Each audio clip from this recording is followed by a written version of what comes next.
Good afternoon, everyone! We are the Three Out Girls! Kung ang napili ng mga character is si Jane Austen. So, sa mga wala kayo ni Jane Austen, ang iyang genre is all about love. Romance, and clever story. So, kini ko si Jane Austen, mo ani ang sikat na author sa salida or novel na Pride and Prejudice, which is grabe kapangalang ng mga English. And despite his popularity as a writer, si Austen only achieved moderate success in her lifetime. Tungod kay wala mas dinisikat during katong brief pa si Jack, kaya nagamit ko siyang pen name sa kanang mga literature na iyang ginahimo. So pagkapatay niya, dito na nakalat siyang isuon na si Jack ay ang gahimo ato, maong sikat si Jack pagpatay niya. So, kapala pa mo nga sa Jane Austen, is wala siya nag-inyong kamagkaya. Mas i-google niya yung hibok kinabuhi sa company sa iyang pamilya o sa iyang beloved sister Cassandra. Kasi kaya si Jane Austen, nagsugod ni si Jack suwat sa iyang mga novel kadtong teenager pa si Jack.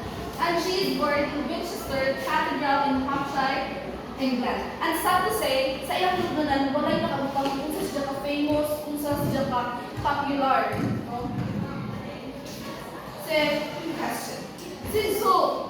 Si Jane Austen was, ano dyan siya ikalang ko ba niya, good, gifted siya, diba? Because she was really a good writer. Grabe siya ka nagdali kasi siya makahuna-huna ko sa iyang mga pangbuhaton. Kaya kung si Jane Austen, di siya ipakita ni siyang talent to write funny and relatable stories na ginalab sa mga tao. Kung sa Jane is isa si Jack, a successful writer. So si Jack, a successful writer yan. Sa nun sa kadugay na ang iyang ipabilis, sikat gihapon o being loved sa kadaghanan. So, being supported by her family and friends, mas naganahan siya si Jane Austen na maghimo og mga novel.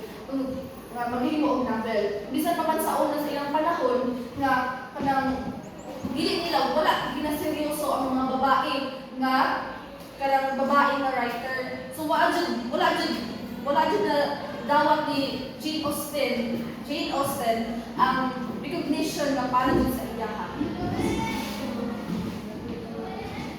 If we were a teacher, I would help students like Jane Austen encourage them by encouraging them to be creative and follow their passion. And if we will become a teacher we will be creative. We will create a positive and welcoming environment in which nga kanang ma-showcase jud nila ilang mga talents o mas ma-develop pa ang ilang mga skills ug ilang kaugaw-digon sa sila ka talent kinahanglan sa sila ka talent ilang ilugwa. That's all.